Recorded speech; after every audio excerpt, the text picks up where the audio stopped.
To me, it's an escape.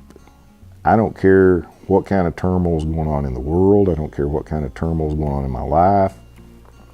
For that time that I'm on stage, that all disappears.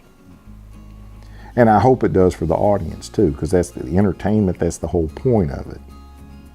You know, because we live in crazy times now, so if I can play a 45-minute show or something and take people's minds off of all the craziness in the world, and they can just hear some music for 45 minutes, well, I've done a pretty good thing. In the area, nobody had a clue what we were doing. At the time, the songs I were writing, they sounded country and they sounded bluesy, and the lyrics were kind of out there like some Bob Dylan lyrics. It was all an oddity. We'd show up in the hippie bus, and part of them looked like hippies, I looked like a cowboy, and we were playing all these strange songs, and so it was great. Somebody told me years ago, always try to play with musicians that are a little bit better than you. That way they're pulling you up. I have been so blessed to just always, since that first record, to be surrounded by the best musicians.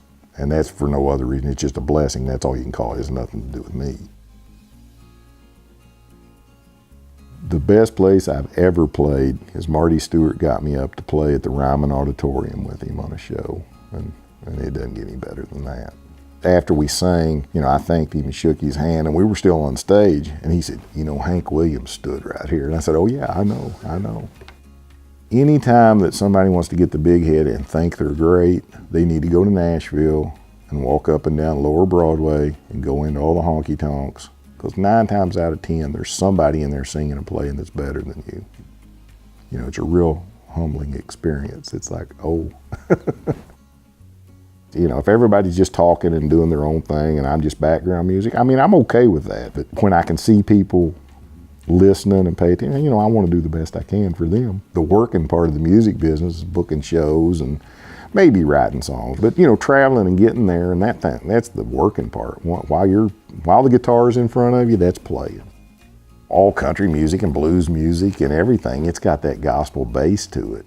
Just because King David's doing something wrong, you know, in the Old Testament, and it has nothing to do with God or anything, you can't take that out and say it has nothing to do with the Bible.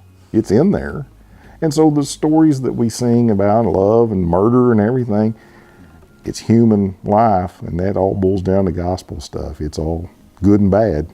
And human experiences aren't that different. They never have been. It's all the same. No matter where you're at in the world, you know, some of the outlying circumstances may be a little different, you know, from long ago till now or different parts of the world, but it's all the same.